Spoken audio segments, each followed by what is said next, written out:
একবার এইভাবে চিংড়ি মাছ দিয়ে ঝিঙে রান্না করে দেখুন, খেতে খুবই ভালো লাগবে আর একটা পদেই আপনার পুরো ভাত খাওয়া হয়ে যাবে।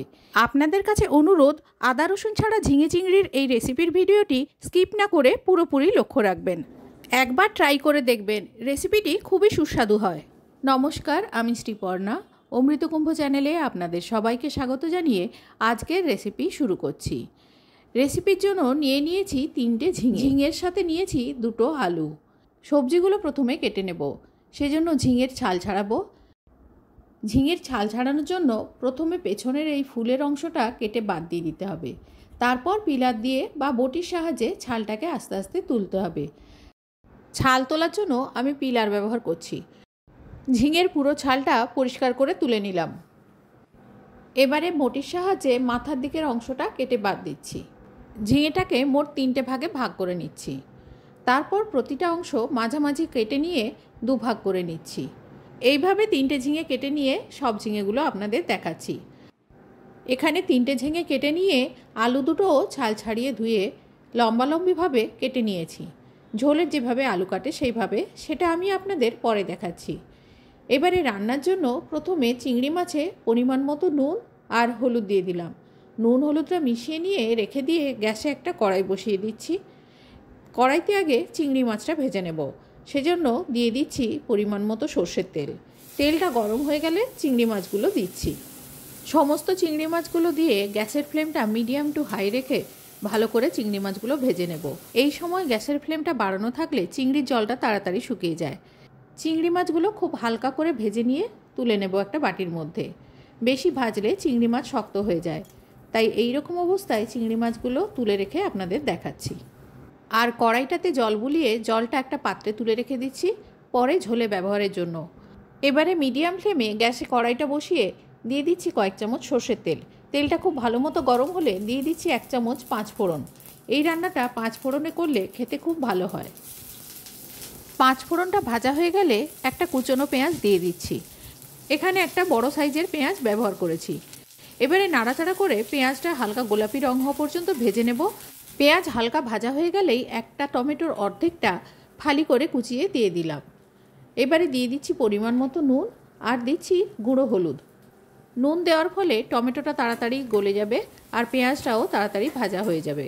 নুন হলুদ দিয়ে খানিকক্ষণ ভেজে নেওয়ার পরে যখন টমেটো থেকে জলটা পুরো শুকিয়ে যাবে আর তেলটা ছেড়ে আসবে, তখন দিয়ে দিচ্ছি এর মধ্যে অল্প পরিমাণ জল।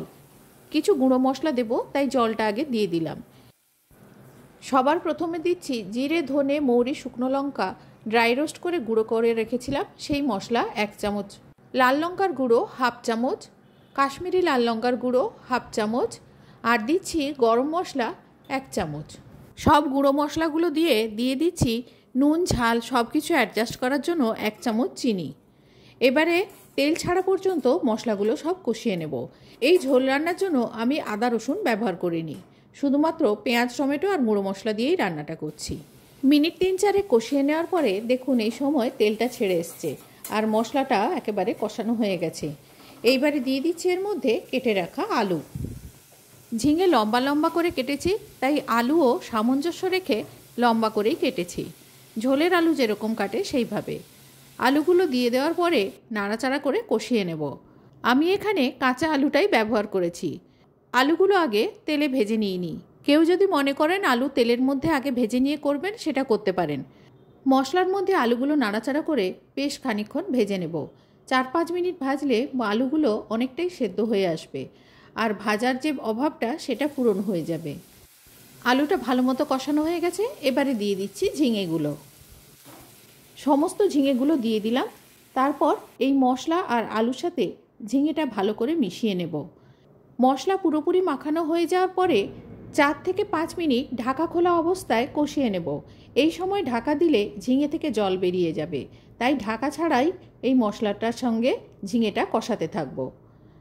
4-5 মিনিট কষানোর পরেও ঝিঙে থেকে জল বের হওয়া শুরু না হওয়ার জন্য আরও 2-3 মিনিট কষিয়ে নিলাম। এই সময় ঝিঙে থেকে জল ছাড়া শুরু হয়ে গেছে। আপনাদের দেখাচ্ছি, দেখুন ঝিঙেটা এইরকম দেখতে হয়েছে।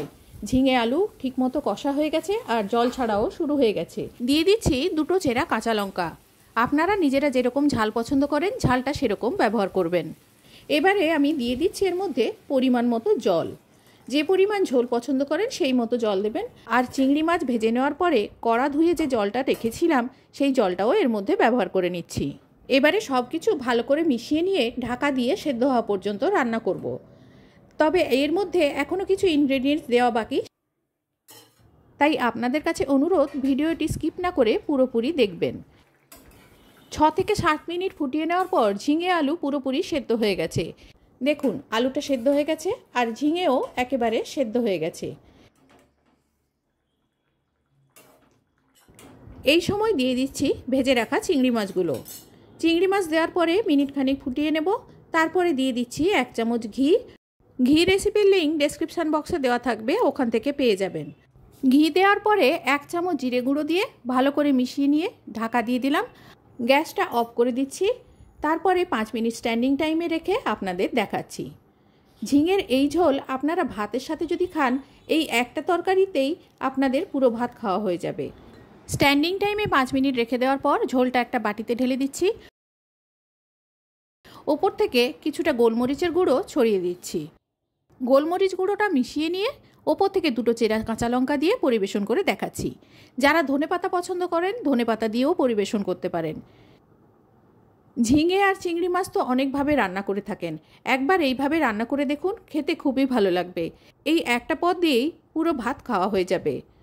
রেসিপি কেমন হয়েছে কমেন্টে জানাতে ভুলবেন না। আজ এই পর্যন্ত, দেখা হবে অন্য কোনো দিন অন্য কোনো রেসিপিতে। ততদিন পর্যন্ত সবাই ভালো থাকবেন, সুস্থ থাকবেন, আনন্দে কাটাবেন। ভিডিওটি শেষ পর্যন্ত দেখার জন্য সবাইকে ধন্যবাদ।